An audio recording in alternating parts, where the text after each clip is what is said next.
Good afternoon, everybody. This is Arnett McGlynn with Lioness, and today's guest is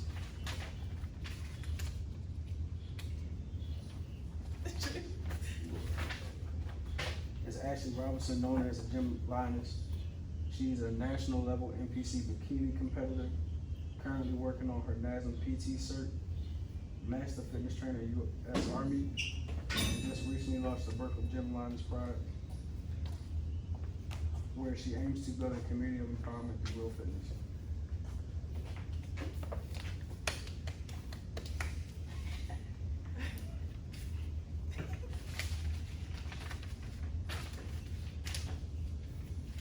So thank you for coming on. You know, we wanted to bring you on is like to talk about your lifestyle and what you aim to be, you know, where you at right now in life. Yeah. So I know you're heavy on fitness. So I mean, what got you started? When did you start developing a passion for it? So I think the passion came where so I've always been into like some type of like athletics. So I remember maybe about like 9-10 years old, I was running track for like the like community track team, and then went on to like grade school, and from grade school all the way into my first year of college I was running track. But I had transferred from Delaware State to Rutgers because of financial issues, and the Rutgers I transferred didn't, like, their track team was D3, and D3 schools don't get money for running. But it was like really that year when I was like, I really wanted to like run track, but it's just like I can't really afford to like run track and then stay in school, because when I was in college I was working 3 jobs and a full-time student, so it was like I didn't have the time to just run track for free or like for fun. So it was just like in me then, it was just like I just wanted to continue like to work out, because college was probably one of my most stressful times of my life, and it was like my working out was like that medium for me. So it was like, I don't know, it's just like being an athlete was always like part of who I am, and you know, I think I would say, I don't really know when I was like, okay, I'm passionate about this, because I guess it was always just part of me. It's like if I'm not doing it, or if it's not in my life, it feels off, you know what I'm saying? So I don't know the exact moment where it's like, yeah, this is my passion, but it's just I know like this is what I want to do, because it genuinely like makes me happy. Like real fitness makes me happy. Like me seeing like natural changes to my body, because the different type of science I incorporated into my training or my like nutrition aided to a change in my body. So I mean, going all the way back into like your track days, do you feel like it was a hard transition going from like to a college level sport, or were you always like a natural runner? So I went to a high school with very talented athletes, D1 producing athletes, full ride type athletes, all Americans. So I went to a very competitive high school. So I mean, I was a freshman on the varsity team. It was like a number of us that was. Do I think it was a big transition? No, but I guess being with a top level high school, it gave me the confidence I needed to, you know that I can still compete on the college level. So I mean, everything is always different. You know what I'm saying? It's just you just have to have the confidence to know that you can. I mean, you can still do it regardless. I mean, college-wise, track is a monster. It's a beast. Yeah. Like the other day, I was like, wow, like the top 50 finishes with track. I think it was the Olympics. And I was watching like the female category, like it was competitive. So I'm like, a lot of them standing out, and then even get that far on a scholarship says a lot. Says a lot, yeah. So when I was in college, I only did one meet, like literally only one meet, and it wasn't even like with her. So because through high school, I was a hurdler. like until the age that we were allowed to do hurdles. That's all I did was hurdling and jumping. But really, hurdles was the thing for me. So my first year, it was a cross country meet, and I hate cross country, but because I was a walk-on, I was like redshirted for that season. So that's all I could do was I did that one, but then that's when I found out that I couldn't compete with them. And then that following year, well, before I left, they told me that they'll give me a partial scholarship the following year, but when I did the math for being an out-of-state student, it still just didn't pan out for me. So that's when I transferred back to, I transferred to in-state college. So, and then that's when I got into bodybuilding, was because I couldn't run how I wanted to competitively anymore. And it's just, I'm a competitor at heart. It's like I'm always like trying to compete to be the best, whether it's with myself or if it's like a real competition. So I'm always trying to compete to be better. So, yeah. I mean, you being a professional bodybuilder says a lot, because I'm like, if you're going from a sport where you just used to having it done in a couple of seconds or even a couple of minutes, like track, and then you going up on the stage, you're constantly prepping. Yeah. Like, how was the transition doing that? Because it's like you're going from moving like a turtle to running like a lion. Yes. So, the transition from track to bodybuilding. So I don't think transition was that bad, to be honest, because honestly, like, so the cardio thing, especially for like a bikini competitor, cardio is like a thing, you know what I'm saying? So for me, it's not something that like I dread, because I mean, I'm a runner. Before all this, not at birth, but before like bodybuilding and all that, I'm a runner. So it's like the crazy amount of running with that, it's like I'm just used to it. It was really, the thing for me was like being a track athlete to being a bodybuilder, only thing I could do was run. So I had no upper body strength. I had like I was literally like that stick and she could just move, like that's it. So the biggest transition for me was, actually looking like I lift. Because initially, like, my goal wasn't to be a competitor, it was just to look like I work out.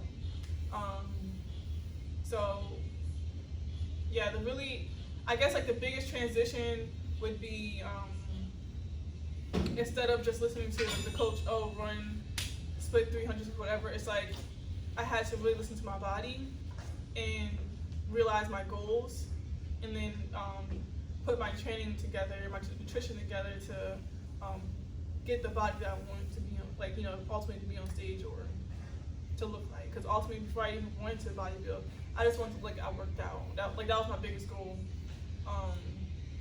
So yeah, I guess like the biggest thing was me taking control of my training. Yeah. Because when I was running track, I used to always skip like lifting practice and stuff like that because I didn't want to like quote unquote man. So but it's like now it's like I skip a lift, like I feel like completely like weird. Yeah. So I guess the biggest transition was me being accountable for my own training. How many competitions you've been in so far? Okay, so I originally got into bodybuilding through a natural organization, whereas before I get on stage for any of those competitions, I had to be drug tested. How many of those did I do?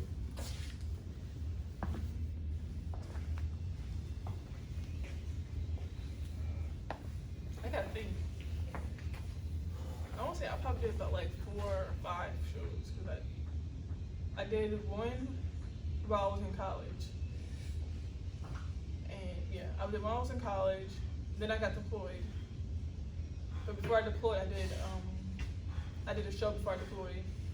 And then deployed and came back, did a show. And then, so I did 3, yeah, that show was in Florida. And then, that's when I switched over to the NPC. And then from there I did 1, 2,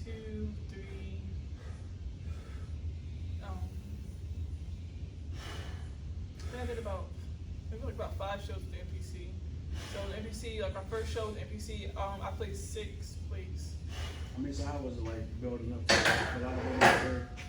Yeah, like you don't really see like a lot of women doing sports outside of school, except if it's like bodybuilding or bikini. So how was it like building up to your first meet? Like if you had to give advice to like someone who wanted to start, what do you feel like if you can go back and change? Would it be nutrition, workouts, coaching?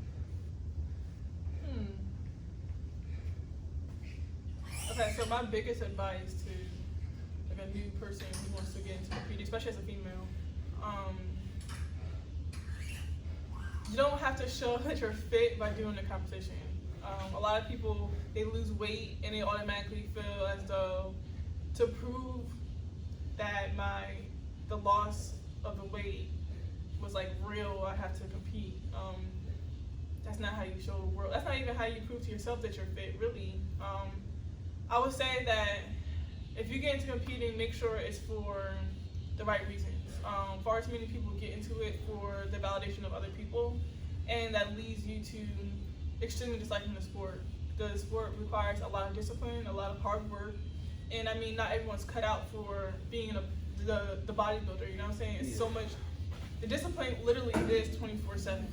Whether you're in season or you're off season, it's always about the ultimate goal, you know what I'm saying? Like my off season is like I'm more relaxed with my nutrition, but at the end of the day, it's like I eat so I can gain that muscle, so I can have like that hourglass shape. Really, because that's how you get shape with muscle. Bigger thighs. I mean, obviously you build that illusion of a smaller waist, so you have the natural, hourglass shape. So yeah, I just recommend that if you get into bodybuilding, that make sure it's for the right reasons, because you're not gonna enjoy it as much. You know, even on one of your shows, I didn't know it was so many categories. Yeah, it's a lot of categories. There's bikini, there's fitness, there's figure, there's women's physique, and there's a new one now called wellness. Originally, I think it was in Brazil, and then they brought it over to the United States. It's something huge, You ever thought about coaching? Like for bodybuilders? Yeah, just like bikini competitors? No. Why not? See, okay, so in the sport is small, right? So you meet a lot of people, right? And it's like, I just personally know how I am when it comes to competing, and like my coach explains to me is like, coaches don't get that lucky, because especially and I hate to even make it seem like I'm downplaying the female, because I'm really not, but it's like a lot of people, you get the client who wants to be micromanaged, and I'm not like that. I'm not a person to tell you, oh, you gotta do this, you gotta do that, you gotta do this. My coach literally gives me my meal plan, and I do everything else. I don't need to be micromanaged. So if I don't need to do it, it's like I can't see myself doing that to someone else. Like some people literally need to know what time they have to go to bed, what time they have to eat, and all that stuff. And I feel as though a coach is supposed to, like, mentor you, but at the same time, it's like the coach don't know your body, like how you know your body. So it's like you have to build that own relationship with your own body. You know what I'm saying? Like people just expect the coach to do everything for them, and it's like bodybuilding shouldn't just be 100% the coach. It should be you as the athlete and what you know what I'm saying, and be able to train yourself accordingly or eat accordingly, or even if you're coaching something down, you're able to have the knowledge to change it that is best fit for you.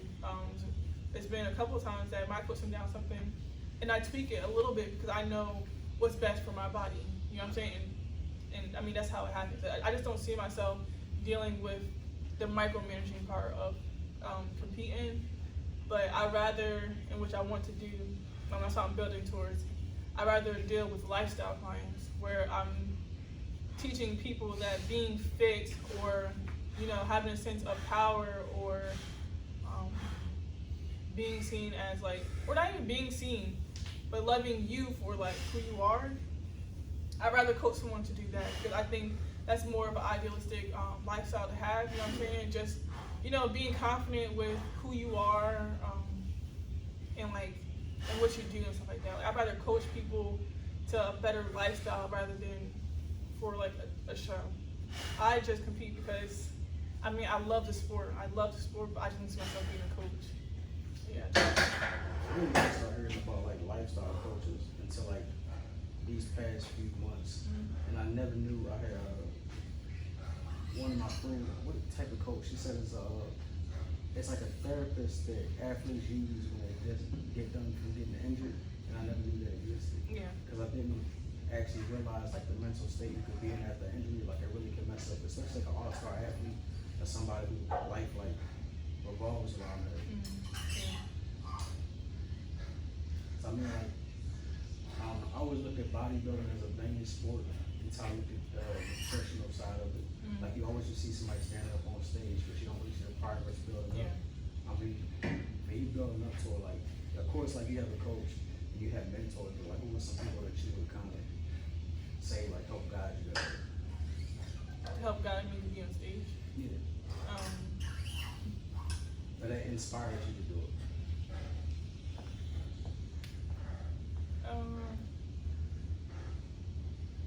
That inspired me to bodybuild. I wouldn't, like, I can't pinpoint someone that said, oh, Ashely, you should get into bodybuilding. It was just like, I couldn't run track anymore. And it was like, I wanted to still compete in something. And I was just like going through different sports. At first I tried CrossFit. And I particularly at that time I wasn't in favor of my coach. So I was like, let me try bodybuilding out. I tried bodybuilding out and I just fell in love with it. So it wasn't like, hey, Ashely, you will be great for that. I can't say, oh, someone inspired me to go through with bodybuilding, but I can say, in times like I didn't want to do a particular show, stuff like that. Like there were some people in my corner that, you know, like, you know, cheered me on, like you can do it. But then I would say my coach, he's definitely like he's one of the realer coaches that you don't really find too often in the industry. Like he knows like my mental state, and he knows like the stress of my job and stuff like that.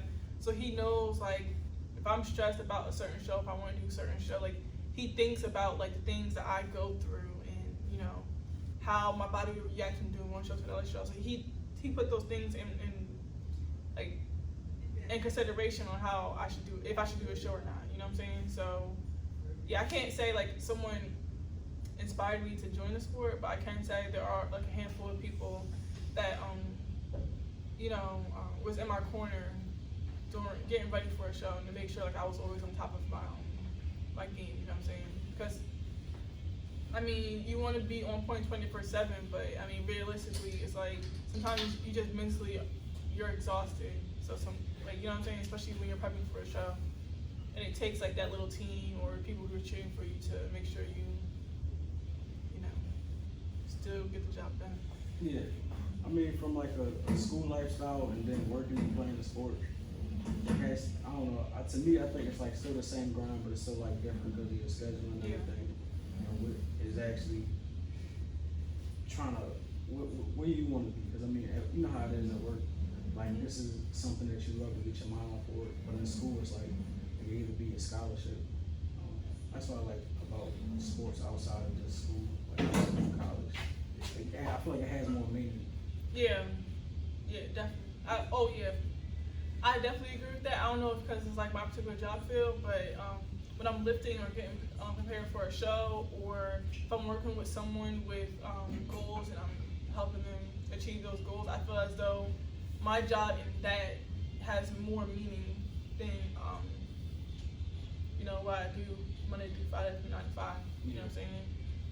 But don't get me wrong, I do enjoy my job, but I just feel as though my job, when it comes to like getting prepared for a show or helping someone else achieving their particular like fitness goals, I feel as though it's more rewarding for me. It's just like coming from, you know, the typical teenager, like very insecure about like the image that she holds, and like trying to, I don't know, have some type of figure or just being confident, period. It's just like I just want to be able to help, especially other women, to, you know, feel empowered in the body in which they're in. You know what I'm saying? It's a blessing to be on this earth, and it's like, it sucks that there are women that walks around who aren't confident, and are completely like blindsided about like the purpose or the abilities they have as a woman. You know what I'm saying? So it's like, I want to be able to like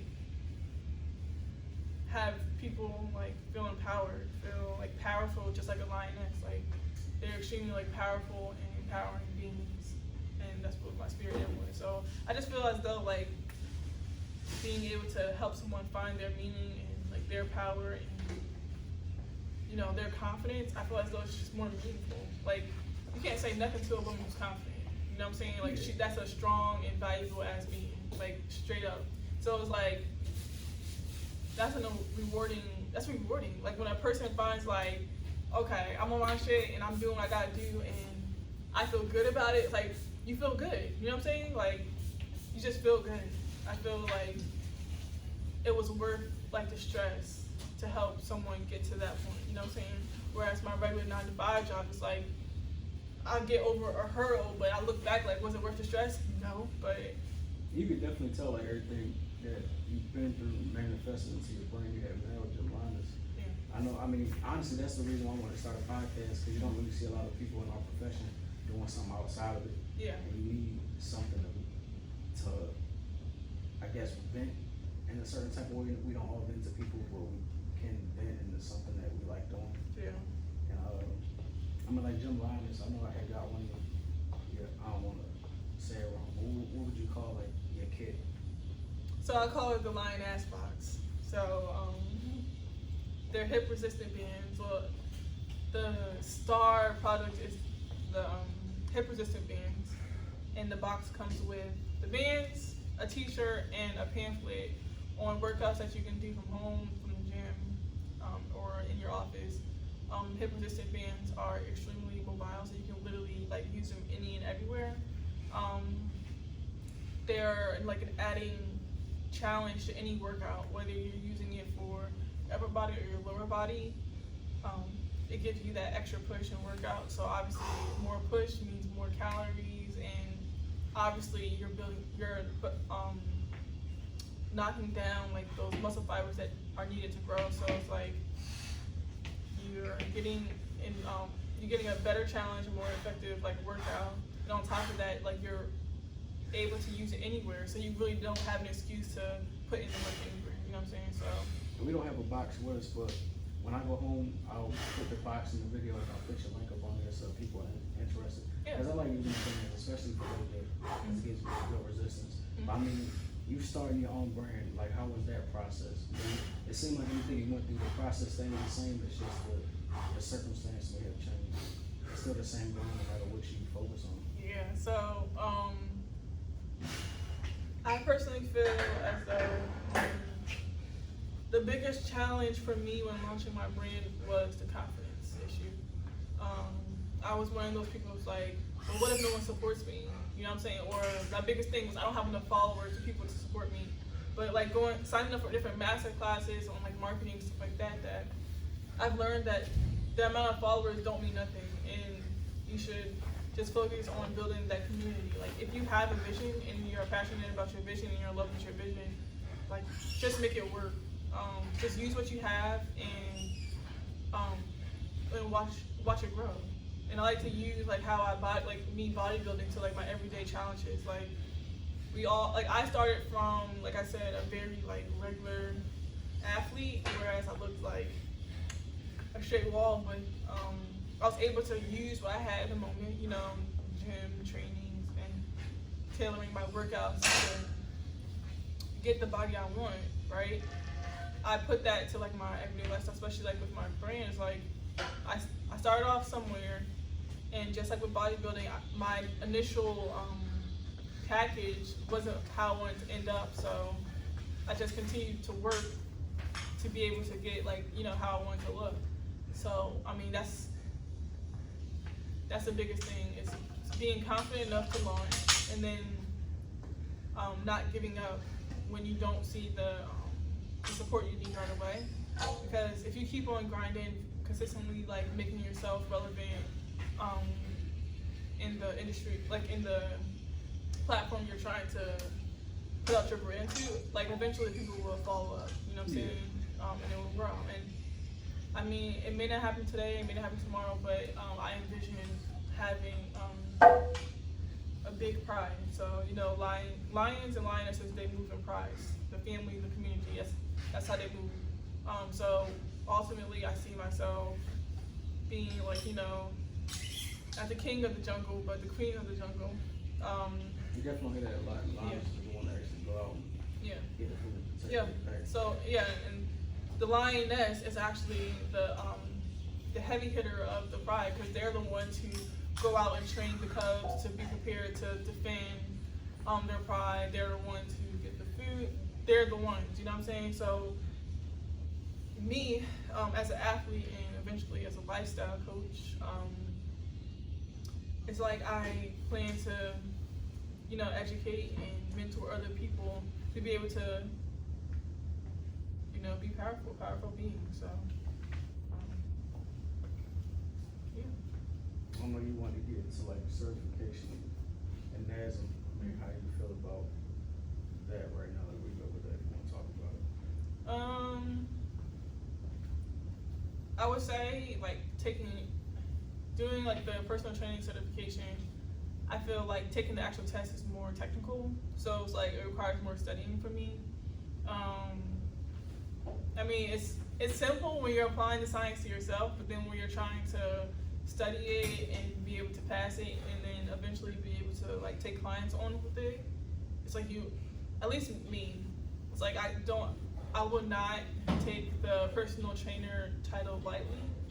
Your personal trainer should be like, you know, someone who's personal with you, that you can trust, and that understands like the things that you go through and stuff like that. So it's like, I don't want to hurry up and rush and pass an exam when I still have a lot to learn. I want to be able to provide the most I can for a particular client. Like it doesn't matter if you're paying $20, $200, $2,000, your time is valuable, your health is valuable, and like your fitness is extremely valuable. So it's like I would never like try to short sell someone on that. So, you know, I just want to be able to bring like the best knowledge possible to the table, and I know that just doesn't stop with the personal training certification. It requires a lot of like exposure, experience. It's just part of the game, you know what I'm saying? But I mean, it's good that you're going through it now. I mean, that's what I want to make this all about. It's just giving other people that roadmap they may not have, because everybody wants to do something, just nobody really know where to start at or how to start. yeah. So, I mean, thank you for being that voice, especially being in that field. Sometimes you don't even have to know. Yeah. It's just do it. Literally, just do it, and then you'll find your way. My aunt used to always tell me, like, especially with love, it will be like if someone loses their way, if it's really meant to be, they'll find their way back. And I mean, it's the same thing. If you're really passionate about like what you're trying to like expose to the world, it's like if that passion and love is real for it, it will always find its way where it will like manifest and work out. So it's like as long as you you know, go with what you believe in and what you're passionate about, it will go through. Like it will work out. Most definitely. And I mean, you're the first guest on video. I want to appreciate that. And I really appreciate that. It's not candy. Oh my God, it's a shirt. Thanks. I mean, you have anything else you want to say for the people out there that want to do what you do? I would say in the industry that is saturated with fake people, whether it's fitness or even through podcast or whatever you're trying to get into, I would say stay authentically you. Like stay true to who you are. I'm big on that. It doesn't matter if I grow to be the most popular Olympian out there. I will still be me, and I will still put out the same information. So always remain you, and don't ever forget that part. Thank you. Well, I'm gonna close out with Openness Podcast. I want to thank the Gym Lioness, Ashely Robinson, for joining us, and hopefully we have her back on again. I'll put her link in the end of the video, and if you have any questions, just DM me. Peace out.